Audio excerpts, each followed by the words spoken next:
213 বছরের প্রাচীন শ্যামনগর মূলাজোর কালী মন্দিরে আয়োজিত হল শ্যামনগর মূলাজোর মা ব্রহ্মময়ী ও রাধাকৃষ্ণ উৎসব উপলক্ষে মঙ্গলবার অন্নকূট উৎসব।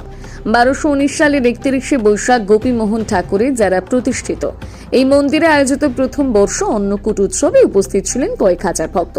200 কিলো অন্ন সহ মাছ ও বিভিন্ন রকম সবজি সহ অন্নকূটের আয়োজন করা হয়। সংবাদ মাধ্যমের মুখোমুখি হয়ে মন্দিরের প্রধান পুরোহিত নিমাই চট্টোপাধ্যায় জানান, মায়ের কাছে আবেদন করলাম সবার যেন মঙ্গল হয়, সবাই যেন ভালো থাকে।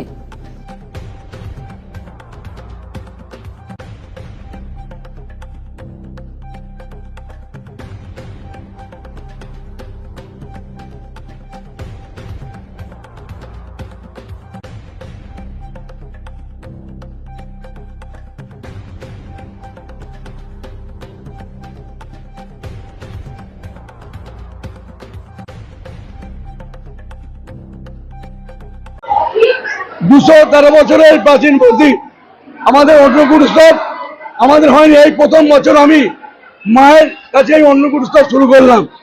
এই অন্নকূট উৎসব যাতে আমি যতদিন বেঁচে থাকবো তো বটেই, সারা প্রজন্ম যাতে এই অন্নকূট উৎসব চালিয়ে যেতে পারে তার জন্য আমি আপ্রাণ চেষ্টা করব।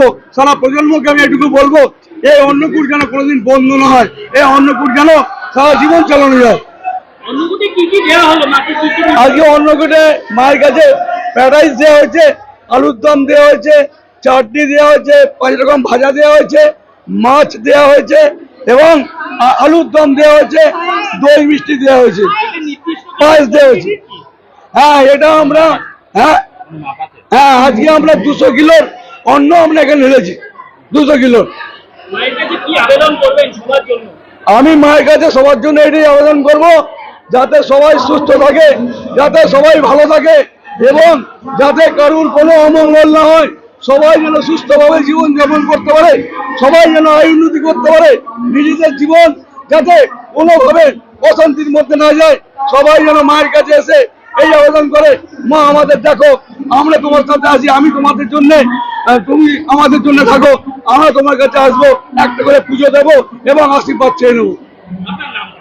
নিমাই চ্যাটার্জি, প্রধান পুরোহিত, শ্যামনগর মূলাজোর কালী মন্দির প্রধান পুরোহিত।